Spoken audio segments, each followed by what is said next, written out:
16th anniversary, and well, who's there on the show? Madhusudan Kela, a personal friend, a big channel supporter. He's always been very accommodative with his time every time we've made a special request.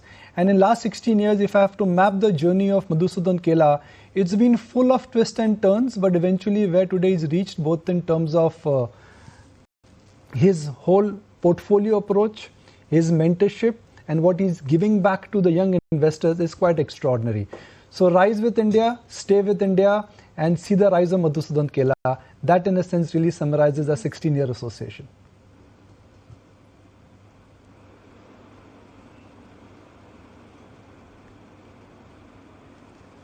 I thought you'll answer back after such a nice introduction. Yeah, I thought there's more coming. Nothing is left after this. Nikunj, thank you so much for all the respect, love, affection over these years. Always enjoyed interacting with you, ET Now, and always has been a lot of fun. So wish you guys lots and lots of success going ahead. I must say that all of you have played a real pivotal role in India's development, specifically of return in the minds of retail investors. Communicating well, feeding the right information, making sure that they are well informed.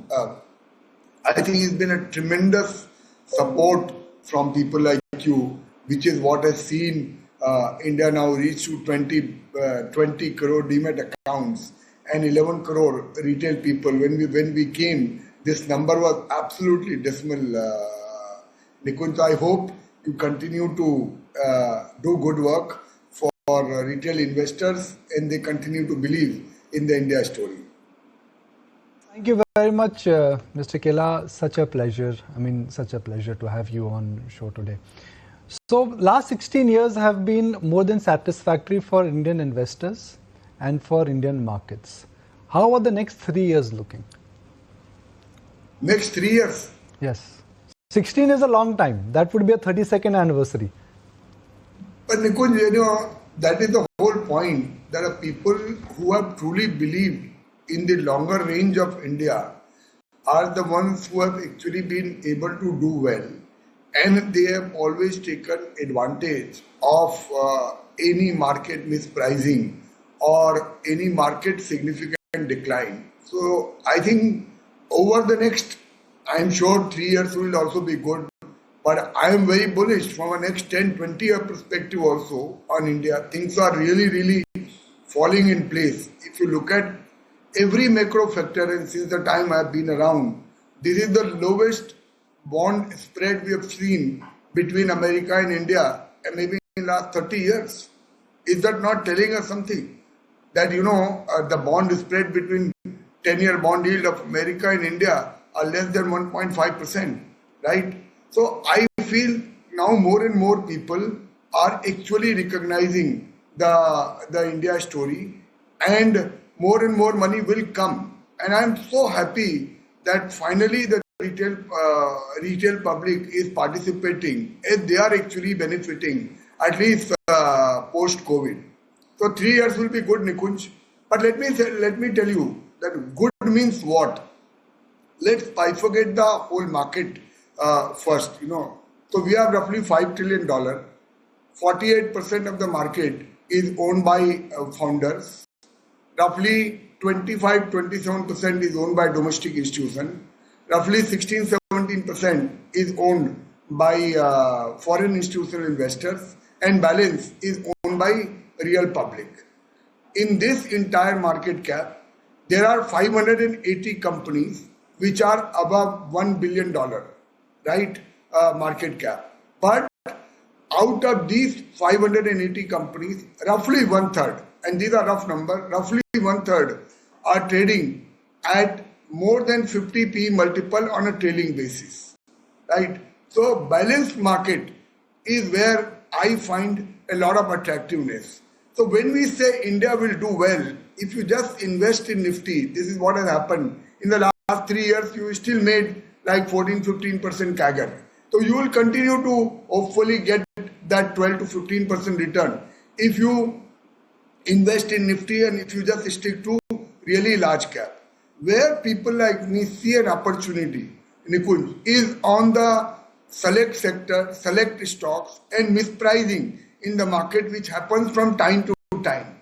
So when we last visited your channel, I remember January to March, and there was literally a lot of panic. So if you buy India in that point, at that time, and if you buy a stock specific, that is the alpha which is left in the market. So I will continue to believe that only. Essentially focus on bottom up ideas. Segregate your time of doing research and time of execution. I repeat again, segregate your time of doing research and time of execution very clearly. It is not that I come up with an idea today, so I have to buy it tomorrow. Markets are volatile. Something or the other will keep happening. The last 6-9 months have been so eventful, whether it is Trump, tariff, global war, oil prices. Now again today, people are talking about Iran and Israel. So these things will come and go. But if you keep your homework ready, and if you are a really good stock picker and a stock investor, this volatility gives you time and opportunity to invest, and that, to my opinion, really creates that extra alpha which people like me are looking at. Right. But Madhu, you think that time is going to come sometime during this year? Because with all the geopolitical tensions and all that's happening around the world, the market is actually quite resilient. In fact, for the last 28 days, it's just been range bound. We've done nothing at all at an index level. Aisha, but let's again go back to this. And congratulations to you also. I've been always very, very good interacting with you over the years. I would say, even though market has been there, look at, for instance, what has happened to NBFC sector. Look at the returns that the sector has given in the last 3-4 months, even in a stable market. Right? Markets have not gone anywhere. In fact, Nifty is only up 6% in last 1 year. Small cap is down, mid cap is only up 4% in last 1 year. But you will look at select stories, even within the NBFC sector. There are something is up 30%, something is up 50%, something is up even 100% in this overall sector. So that's precisely what I'm saying. If we think markets are not going to, markets are going to be in a range bound, that is the best time to do stock picking. So Madhu, we've got a list of multi-baggers, and the headline of this graphic is multi-bagger stocks, not one but many, which Madhusudan Kela over his careers has identified. Some of them have been 10x, 20x, 50x, even 100x. It starts with a legendary investment of yours, JSPL, Inox group of companies, Radico Khaitan, many more. But the last part we've kept it blank, which is that which are the next new themes or ideas Madhusudan Kela is waiting on. And we will call this as Madhusudan Kela's birthday gift to our viewers. So, Nikunj, I don't have, all of these multi-baggers. We don't know which one will be 10x and which one will be 100x when we make the investment. It's only a period of time when we start tracking these companies and they deliver, we develop more and more conviction. So let's say Gujarat Fluoro, for instance, I bought the stock maybe at 400-500 rupees back, 5-6 years back. At that time, I did not know that it is going to be 10x. But I was sure that this company will do well. So I feel, Nikunj, it is not that it's a lot of return is being made, so there will be no multi-baggers in times to come. Even forget Indian market, even American markets have delivered so many multi-baggers in the last 4 years. So markets will always keep giving that opportunity. Today, clearly, I see that opportunity. I don't know whether it will be 5x or 10x, but I remain very positive on select NBFC companies because the overall regulatory framework for the NBFC sector has dramatically improved in the last 3-4 months. The rate cut has boosted their liquidity availability in the market, because deposits going down. Suddenly we see there is a lot of liquidity available for these companies, and a lot of these companies have tightened their belt significantly in the last 3-4 years in the very tight regulatory regime. So I think this is maybe just the beginning for this sector, which has not done too much maybe in the last 3-4 years. You know, and that's exactly the point that I wanted to flag off. The fact that you've got solid backing by the RBI now, inflation is under control. It seems like this is the opportune time, because if it doesn't happen now, I don't know when it will, that consumption should finally see a leg up. Are you scouting for opportunities there? My only problem there, Aisha, is the stocks are still not very attractive here. You know, one would love to. वो रुपए का 3 अठन्नी अभी वहाँ पे बहुत कम दिखता है, and you know that is the whole point, that investing is more fun when you are able to really spot a real asymmetry of risk reward. You know, that is this whole game about. You know, Madhu, I think the COVID time has spoilt everyone, because now you just want to see those prices and catch those stocks at that time. It may not come back so soon. No, it will not come back. But we are discussing there are so many sectors which have come up, and it will come back in rotation. What I am saying is, if it's not that there are no opportunity in the consumption basket. All I am trying to say is that I would not say that you buy the whole consumption basket. There might be select opportunities, but see, people like us have limited money, and there are so many opportunities. So I have to look, where am I able to really spot that asymmetry of risk reward, and where am I trying to be little ahead of the market.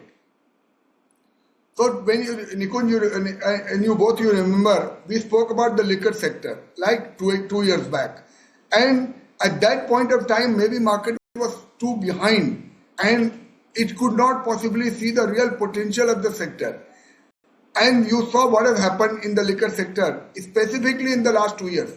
Forget the stock prices. What is happening to volume? Companies are reporting 20-25% volume growth in a quarter, which is we have never seen this kind of volume growth, right?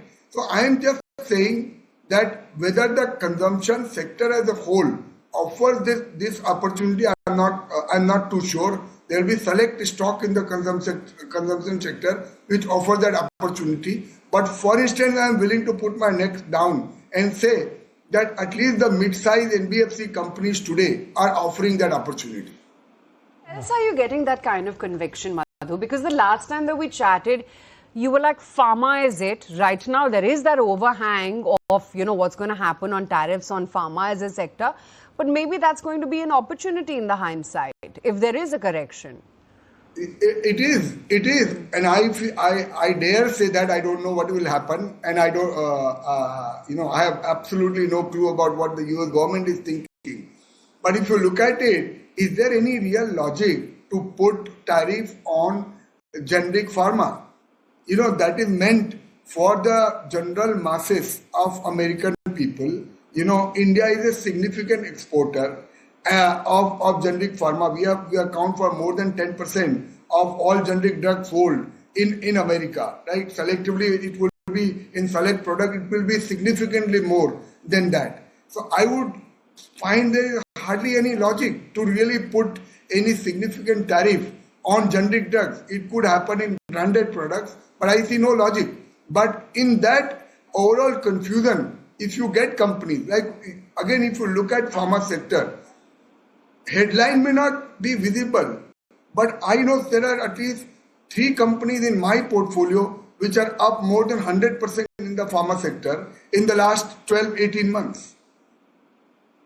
Madhu, in last 16 years, I have learned one thing, that go east, go west. Madhu is the best when it comes to identifying new themes. For example, you were right ahead in investing in EV companies. You identified companies like Vari when nobody was talking about it. Which is that next big theme or idea which is small but has potential to really become large and mega? right now, Nikunj, honestly, there is no real big theme which I can thumb the table and say. But all I am saying is that we have had a fabulous last 3-4 years. As Aisha was saying, that post-COVID, the returns have been super normal, specifically in mid-cap and small-cap companies. And selectively, there is a lot of frenzy also, as much as we may be bullish on opportunities in India. But one has to be very careful, and I'll be very happy if I can make even 20-25% return in select names. So right now, is there any theme which I can thumb the table and say that this is it? Possibly not. But we are seeing opportunity in the overall carbon neutrality and climate change. Even now, we are seeing opportunity in select pharma companies. We are seeing opportunity in select smaller banks, NBFCs. But whether they are 10 bagger, 20 bagger, I'm not sure. Terminology, रुपए का माल अठन्नी में लेने का. Now अठन्नी is not available in this market. So what should one do? इंतजार करो निकुंज भाई, सब मिलता है. But मार्केट में भैया सिखा के गए, your patience will be tested every day, but finally your conviction will get rewarded. But Madhu, you also said risk hai to ishq hai. So where can one take that risk in the market? अभी हर समय risk लेने का नहीं होता है ना madam. मैं बोलता हूँ एक टाइम होता है जब बीवी का बंगड़ी बेच के शेयर लेने का टाइम होता है. ये हो सकता है ये नहीं है वो time. And we don't have to force ourselves on the market. If we remain student of the market, then only अपन यहाँ पे जीत सकते हैं. If we force ourselves, no, I am intelligent and I can identify multibaggers every day. It doesn't come like that. Market has to oblige. So we have to also respect what kind of markets we are in. It is phenomenal participation by all groups of investors in this kind of market. And real bargains are not available. And that's the reality. And the bargains where one can make 10-20x return are surely not visible, at least to me. But we have to be in the market, and we are in the market for whatever best we can make of this kind of market situation is what we are trying to do. Madhu, since Rakesh Jhunjhunwala has always been your guide and mentor, and we used to always ask him that if it was a train journey and it just started off from the Churchgate station, if that was the Indian markets, which station has the train reached? What do you think in the next 10-year journey? Where are we currently at? If you are going to Virar, at best you are at Bombay Central, between Bombay Central and Dadar. Okay. So there is still a long way. Rakesh, Anna, if you ask me the right question, as an investor, why I should not take 10 to 20 year view? If you are a true investor, that has to be your horizon. And if that is my horizon, then there is still a long way to go. It's just a coincidence that the day one of our channel, we had Madhu as one of our first guests, and there was also Rakesh Jhunjhunwala. And you take the clock back and say, okay, 2009, what did Rakesh Jhunjhunwala predict about India and where India would be 15-16 years from now? This is where exactly we've reached. So, 15-16 years ago, the man who saw that this was coming for India was actually Rakesh Jhunjhunwala. So, in the 16-year journey, we've interacted with Rakesh Jhunjhunwala a lot.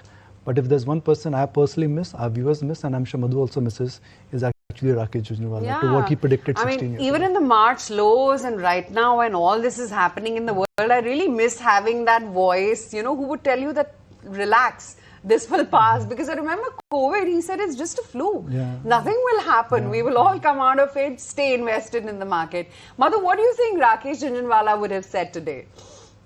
He would have said the same thing, that be bullish, be selective. If you find opportunity. See, Aisha, I will be very candid. There is no conversation of mine which has happened and which will ever happen without remembering Bhaiya. Of course. Because I clearly feel that whatever I am, he had a significant role in shaping up my thought process, in grooming me. So a lot of it is his learning, which we are practicing today. On such a auspicious day, we must remember him and salute him, the man who really saw tomorrow. And he would have said the same thing, just stay invested, believe in India, don't force yourself to make investment when the market will oblige. और जब रुपए का 3 अठन्नी मिलेगा तो investment करेंगे अच्छे से. Okay, on that note, you know, he's always there, I feel, Yes. blessing all of us and giving us that guidance and knowledge about markets, principles to always live by. But Madhu, thank you so much for taking time out and joining us today. Thank you so much. Thank you so much. Appreciate it. Thank you. Okay, it's been a long first show for us today. We're going to wind it up right here and take a break. Be right back.